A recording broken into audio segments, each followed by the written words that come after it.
The good news is the fire appears to be out and contained and that no one was hurt, but some folks are displaced tonight. We are on Greystone, a couple hundred yards just west of Mopac, the Jupiter Springs apartment. Fire. There were flames shooting through the roof. They bumped this up to 2 alarms. That meant 15 to 20 units arrived at the scene, about 60 firefighters or so.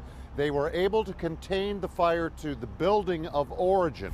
That includes 12 units. It appears to have started in a second-story apartment, but they don't know what the cause of that was. Everyone got out safely.